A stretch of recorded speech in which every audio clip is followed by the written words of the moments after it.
Hi, welcome back to the Unique Minds of the Okanagan. I'm Rob O'Day, and we are on location in Penticton with the incredibly amazing Yanti. Oh, thank you. How are you doing? Today I'm doing pretty good. Yeah, it's a beautiful day in the Okanagan. I love it when the sun is out. It's just starting to be spring, and there's that, you can just feel the warmth coming in. And I love this time of year. It is. The drive out here was incredibly beautiful, Yeah. watching the mountains. Let's start off by introducing who you are, where you're from, and how you got into being Yanti as an Okay. artist. Well, I guess I should go back to the beginning. Yes. My indigenous elders here in the Silt people of the Okanagan have taught me how to introduce myself with who am I, or where am I from.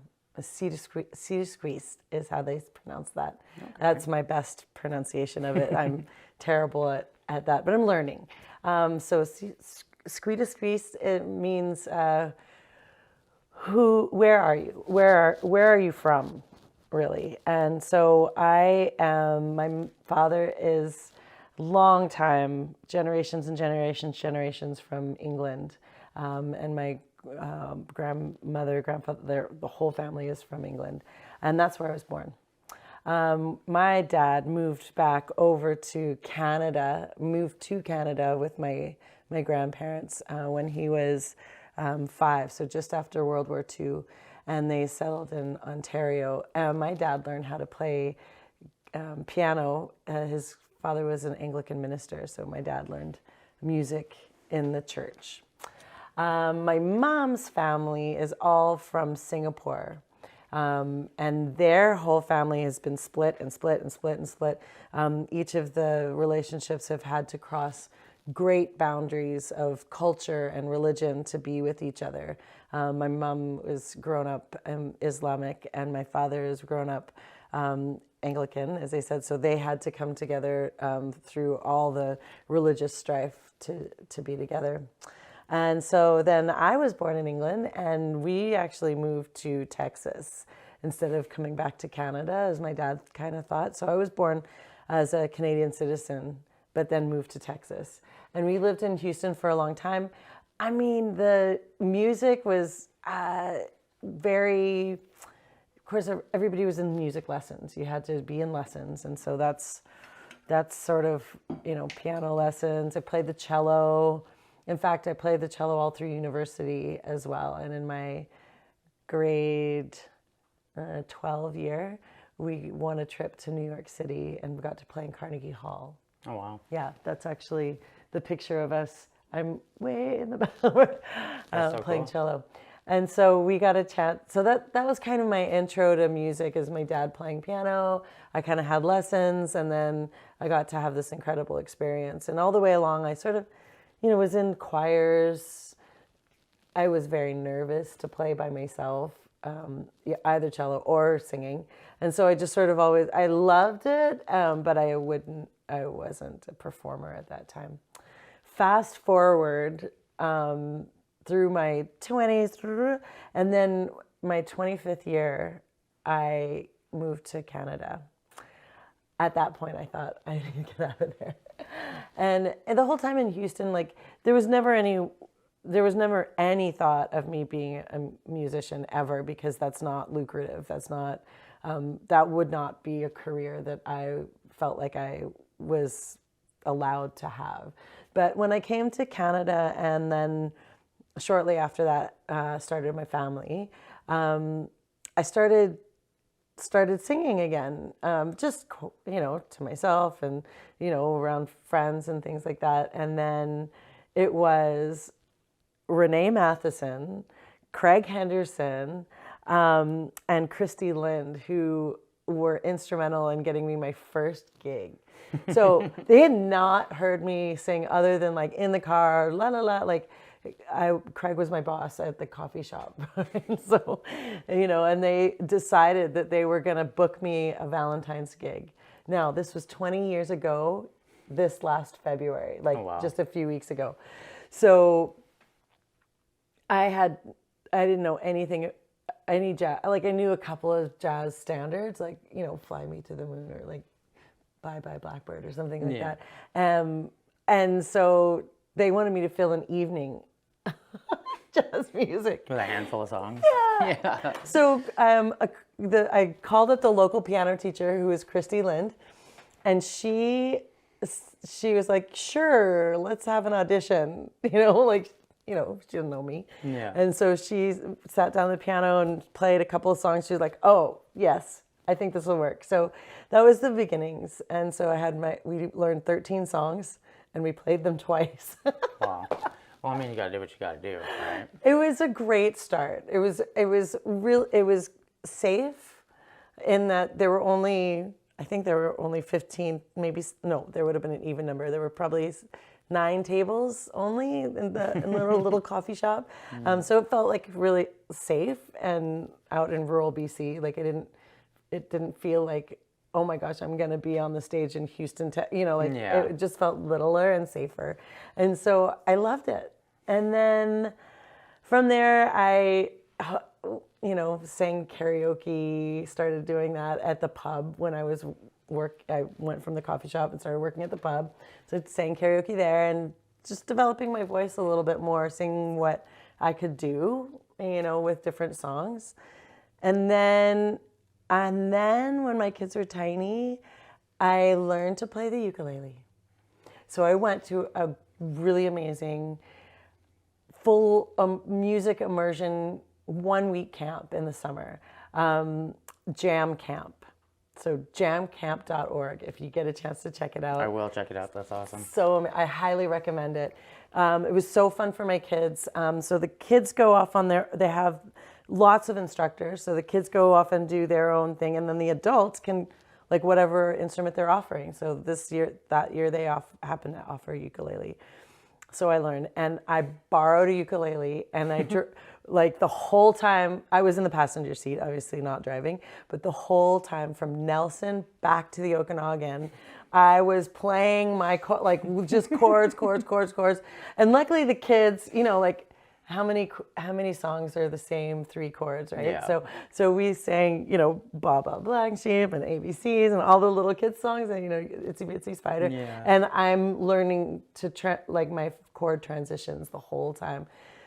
That sent me into a whole wave of being able to accompany myself. That's always been the issue, is that I don't have the budget to really have an accompanist, like on staff, right? Yeah. Like how do you do that? So the ukulele provided a freedom for me to be able to just sing whenever I wanted to. I could just pick up my instrument, and it's 4 strings. So like very much like the cello is 4 strings. I really enjoy the 4 strings instrument. Yeah. I have 4 fingers, right? When you start getting 6 strings and 4 fingers, now I'm confused. So I kept it really easy, and that Christmas I learned, like starting in September, somebody asked me if I would play and sing for a fundraiser for the preschool. And so the challenge was set. And so from September until December, I worked on Christmas music, and I had 20 songs that I could play slowly, but I could play them and sing them. And we raised, a couple $100 for the preschool for the Christmas market. And I was hooked. I just was like, oh, this is what I want. I love singing. So I'd find all kinds of different places to sing. People would always call me and just, hey, would you like to? Oh, fundraisers always, right? Mm-hmm. And then I was working down at the inn. So I went from the coffee shop to the pen, and they had Thursday Night Live music, like a jazzy music. And so I got to serve listening to that. And this one guy, Don Wade of Sax Among Friends, not a great, I know. It was a wicked name. Yeah, don't misspell that. He and his group were playing down at the inn, and he's a really personable guy, and he likes to know everything about everybody. So he sussed me out, and he's like, oh. And somebody said, oh, she can sing. And he's like, oh. So when they took a break, and I had a break, and we figured out one song, Satin Doll, was that we knew that they had in the book. So I went up and sang with them, and the next day he comes to my work and he hands me 12 more songs. Hey, can you learn these? And then the next week I had to take the night off to go sing with them. That's awesome. It was awesome. So that was the beginning of me and my Don Wade Diva training program. So he had a show for every month of the year, a different 12 jazz standard songs grouping of songs, and we'd go into the retirement homes. So we'd hit all the retirement homes once with the February set list, and then the next month was March, and we did a whole different, and stories of March and whatever, April, all the April songs, and all the way through the year. And so in 1 year, I learned 144 jazz standards. Wow. And played them at the retirement homes. Say, how many times did you play those songs? Yeah, well, there's quite a few retirement homes. Probably about six retirement homes a month. Wow. Is what we did. And so I got a chance to, rehearse them 6 times for a captive audience who loved us. They loved they still love what we did, right? So that got me really into the jazz scene and around here with all the wineries, and it goes really well. So, but of course that didn't satisfy what I wanted to do. I have lots of creative vibes, and started writing music. Me and my kids started writing music. So then it was the Super Cooligans. I was in this kids band, and we had original songs, and so we played for kids, and that was really fun. And then it was a blues band, the SoCo Blues Crew, and then it was the Justin Glibbery Quintet, so a few different groups were like, hey, vocalist in the Okanagan, join us, right? And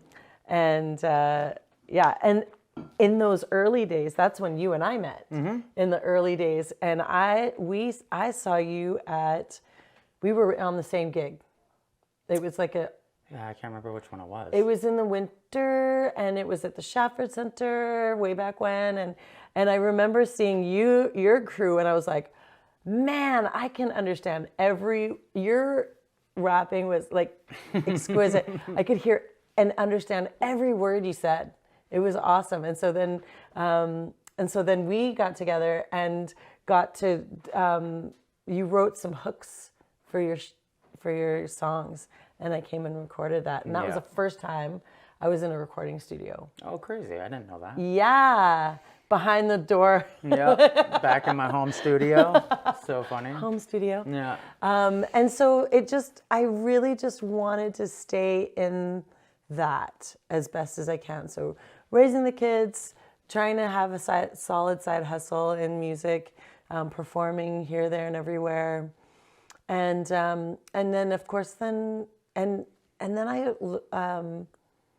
found out about these song circles that were happening all over the world. This is the Ubuntu Choir Network.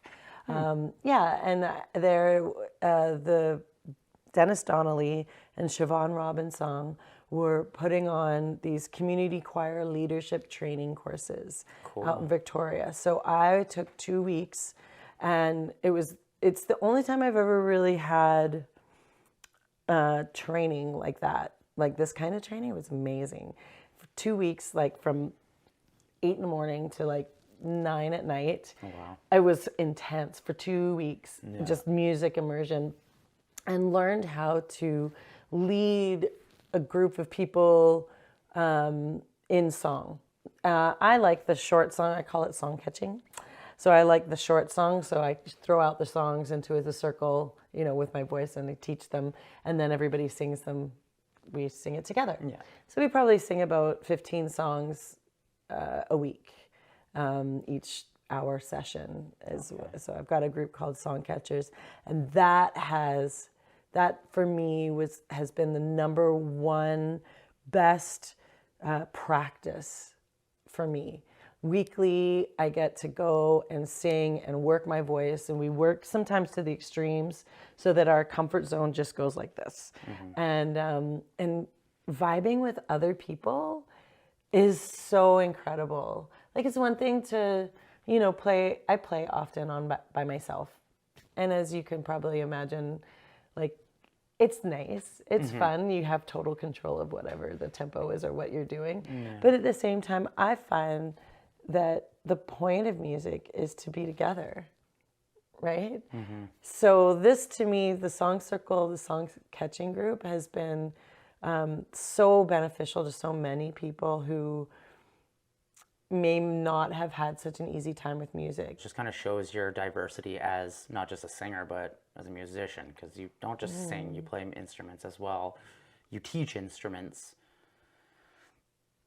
I think that you have taken your career as a musician in a different way that led it to be a viable thing, because most people are worried about performing and touring and recording, but you dove into the community, which is one reason we really wanted to sit down, is because it's based around community. And if we're not inspiring the next generation to pick up an instrument, what are we doing? We're not doing what we were meant to do. Because if we weren't inspired by the musicians who inspired us to be where we are today, you know, it would never continue. It's just, the chain breaks unless you're inspiring youth. And I think that that's a very valuable thing that you do within the community that is kind of, it's better, it makes you a better person than going on tour. Like those musicians who make it and want to be famous and go on tour. It's like you're giving back with everything you do, not just individual shows or we do a fundraiser here and there. Like every show you're doing is for community, you know what I mean? So it kind of separates you from, puts you in a different realm than most other local musicians, I think. Thanks. It definitely grounds me that I have kids, right? We may not be talking the same if I would, you know, I can't tour. Do you know what I mean? Like, I'm not going to bring them and I'm not going to leave them. So that's been the blessing, actually, is to be able to open up in a different way. I love kids and I want to make sure that the next generation, like you said, can go forward in confidence. Sometimes when you grow up and music's not in your household, it seems really unattainable. And so I bring in, through ukulele and voice, I bring in this element of, we're all human. All of us make mistakes. Even the best of us make mistakes. And you might have to suck at this for a little bit before but patience and talk to your fingers nicely. Like, don't, like, why am I not getting it? Yeah. I remember that Sesame Street character, the piano player is like, tries to, and then, oh God, and he just bangs his head on the piano. And I used to think to myself, like, oh my gosh, this is what we do. This is what we do to ourselves. Like, how we rake ourselves over the coals because we make mistakes, and it's like, but we're human. We're supposed to, right? However, are you going to learn if you don't really mess it up first, right? Well, if somebody didn't build a square tire, we would never have found the round tire. Yeah, you know what I mean? Exactly. You got to make mistakes, and I think that's kind of why I love artists and creative people. Is who else do you know has failed more and still has a smile on their face other than artists? Most people can't accept defeat, but I've had to accept defeat for over 20 years being a guitar player. Yeah. And in time, right? Like we have to forgive ourselves in the moment. Yeah. Like, and pretend like we didn't do that thing, right? Yeah. Like, not pretend, but like, you try to keep a poker face or whatever it is. But that's the thing, is that I always tell the kids, like, your favorite musicians have had to forgive themselves so many more times than anybody else, right? Like, and in the moment, and giving the kids an opportunity. Like, I just finished teaching Naramata Elementary School an 8-week program of ukulele, and to see them at first, it's usually this, but the first The first lesson's usually really fun, something new. The second lesson, okay, by the third lesson, they're like, oh my God, are we doing this again? I'm like, okay, this is the work. This is the, like, you might still be confused about where your fingers go. It's okay. I'm going to keep talking to you about it from this way and that way. You know, sometimes we put, we use colors. Sometimes we use, like, this is the battleship and we're playing battleship, right, on a grid.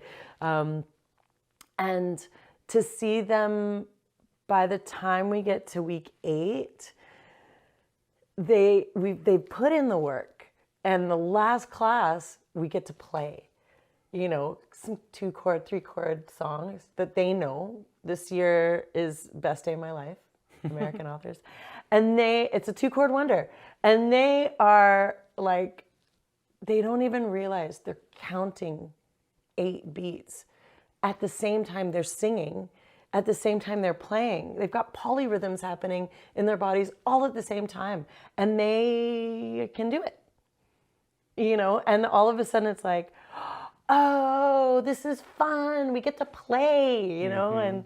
And because so many kids have to work music for so long, years and years and years before they get to the play part. But if we as teachers can, like, give them those little nuggets of, like, what it feels like to play, oh, they'll just keep on coming back. It's true. One thing that Penticton does have lots of is volunteers.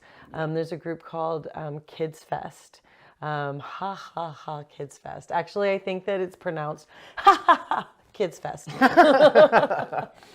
And they're doing a lot with volunteerism, and they're teaching people how to be good volunteers and what kind of skills you need, and this is how to deal with people that might be uncomfortable or a little bit grumpy or whatever it is, and so they're giving people skills to be able to volunteer. And so they've created this great big opportunity, volunteer opportunity, but then that also spills over onto everybody else. So the Ignite the Arts has lots of volunteers. They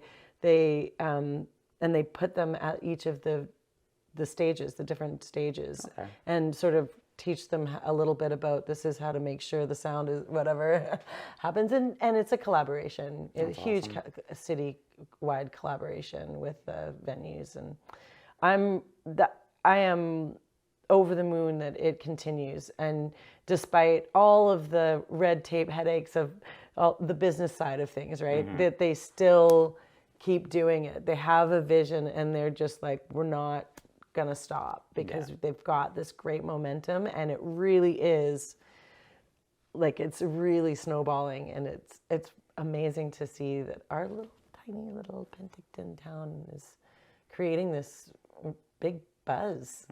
And about music. Imagine with me that somehow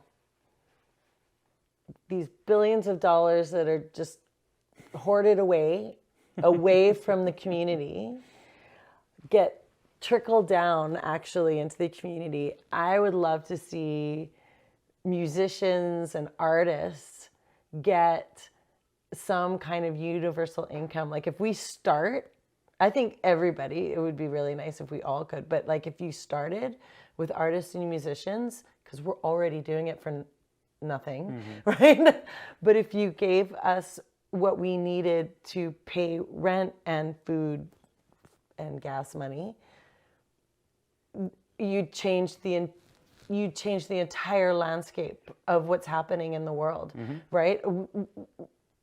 Artists and musicians, we're already working so hard for no matter, you know, no matter what, we're always going to be. But if our needs were met, and we had support that way, that we didn't have to keep, like, always asking for more, can you give me more, can I have more, we're worth more, you know, we would just do it.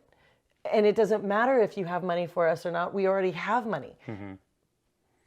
It's definitely, I think there is actually countries that do that, where they pay musicians because they're entertainers. Yes, France is one of them. Yeah, and I want to say there's a place in the States that is actually paying to bring, I want to say it's Detroit, after the big decline of Detroit and they had nothing, they're paying artists to move to Detroit so that they can turn Detroit into a arts capital, which is one thing. My friend Chantel lives down there right now. She's from Penticton, lives in Detroit as a pinup model. So she gets to go to all the lowrider shows, and I'm like, that's so cool. I wish we had a lowrider culture here, like so badly. Yeah. But I think there are places that do treat musicians as valuable things that are needed, because you need entertainment. I'm still putting on shows. I'm going to be 35 this year, and I'm like, I've been doing this for almost 25 years. Yeah. Like, I've been performing since I was 11 at Voodoo's, open mics on Sunday nights. Like, the dream doesn't die just because you get old. And we've talked about this on the show before, that, like, one thing I've really clued into this year is age doesn't define anything. There are bands, like our drummer in Storm the Empire, for example. He is the same age as my mom. He's 18 years older than I am. And his band is doing, his other band, which is not as heavy, is doing incredible things and growing at a rapid rate. Nice. And he's like, both of them are like, well, we never thought we'd do this. Or like, we'd be continuing to do this at our age.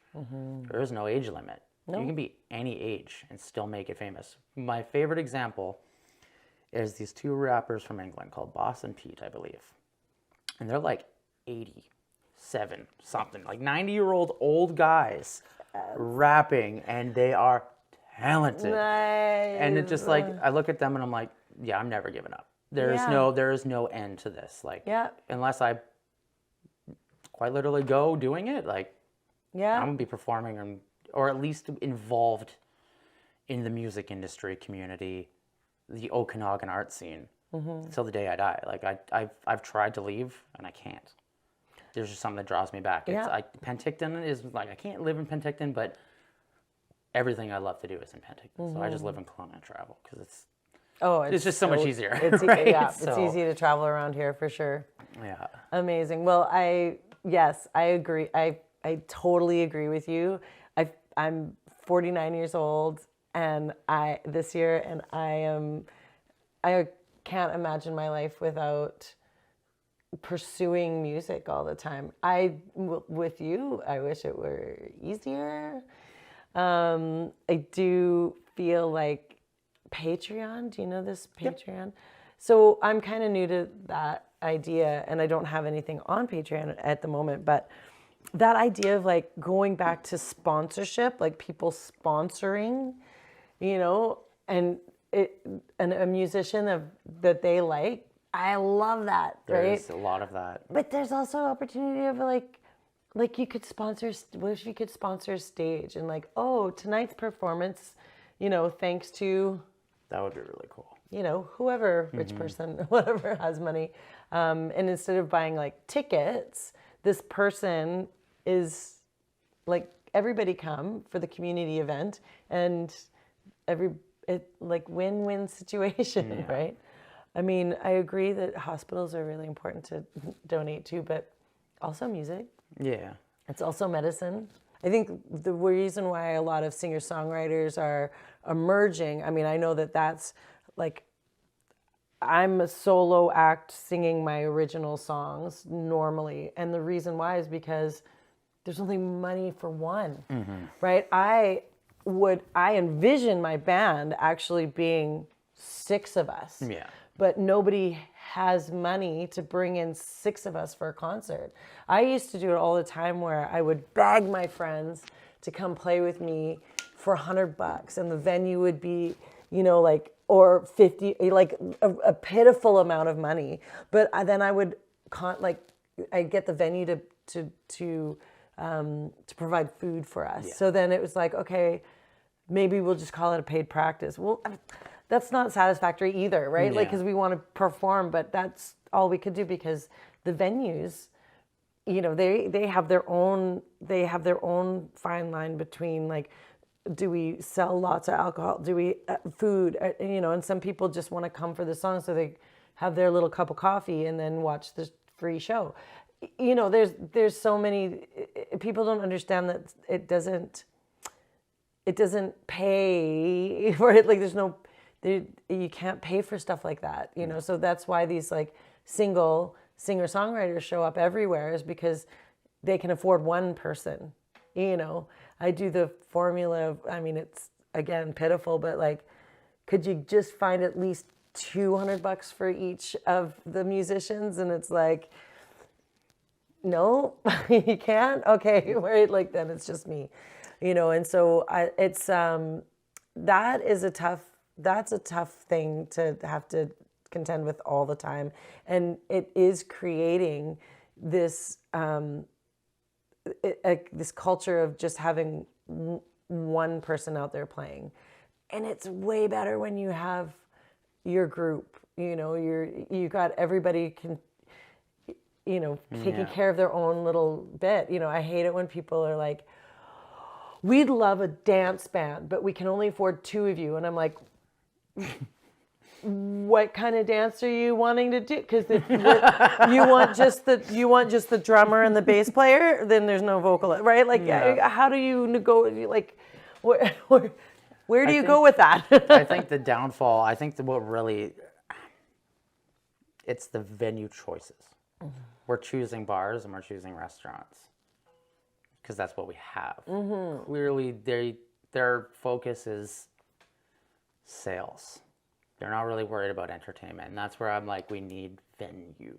Like, you go to Vancouver, you got the Commodore Ballroom, you've got Fortune, you've got Cobalt. Like, there's like, they're bars, but they are venues. Well, the Dream Cafe is an amazing venue, but again, here lies the problem, is that they are seen as like the venue in the Okanagan, but then they also have to do their own fundraiser because they can't afford to keep their, like, hard. Every so often, like, oh, the Dream Cafe, we're going to lose the Dream Cafe if we don't like pay attention. It's like, you know, we go to restaurants, we go to even the grocery store has music, right? And it's just background. Like, people are so used to background. I would love to have like a blackout of music. Like, you're like all musicians, we're on strike. Just like, what if for like 1 week there was no music? There's no music for 1 week. What would happen in people's lives? Like, I know people who they're avid music, audiences. I have lots of friends who are, I love it. There's one of my friends, Sarah, she comes to like all the shows I go to. Right? She takes video. She's my video person. She just can't help herself, right? She just loves to take video. But, you know, like, I don't know.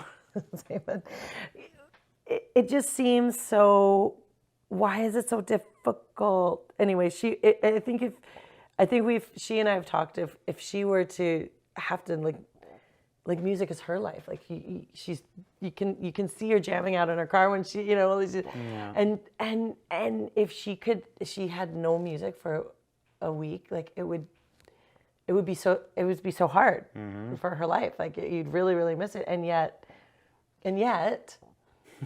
right? We're so used to paying pennies. Yeah.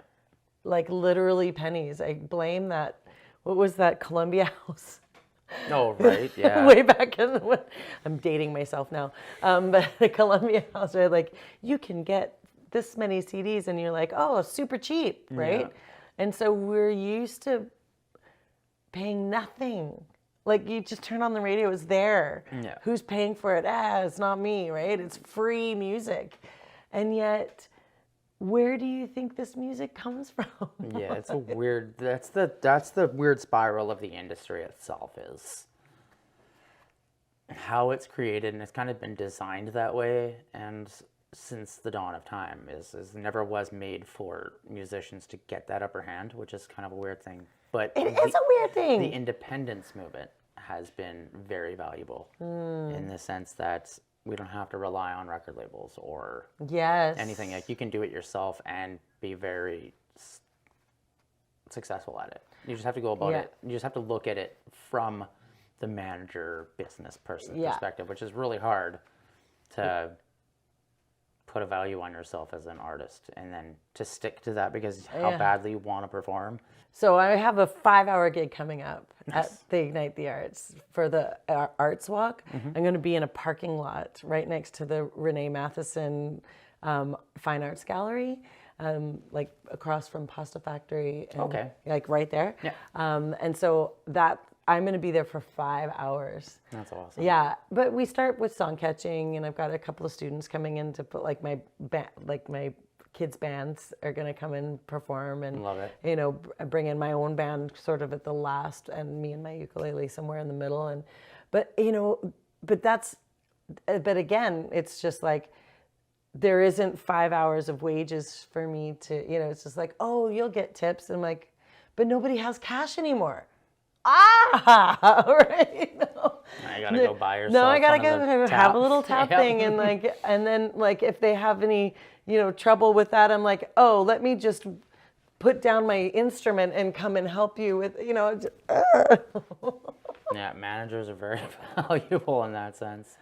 But then, like, if you can't even pay the musician, how are you gonna pay a manager too? That's the thing. Most managers will do it in. It's kind of like an agent.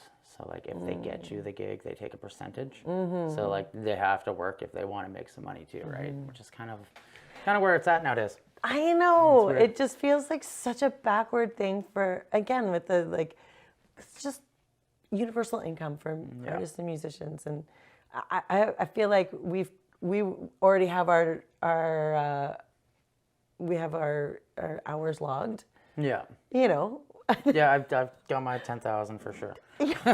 I can say that. Totally. And it's definitely hard. Well, Yanti, I want to thank you for doing this. We've hit our time and some amazing points that I think a lot of people will enjoy. I hope so. I really appreciate you doing this and having me. Thank you so much. And we will talk to you again really soon. I hope so. And we will. We'll catch you guys next time.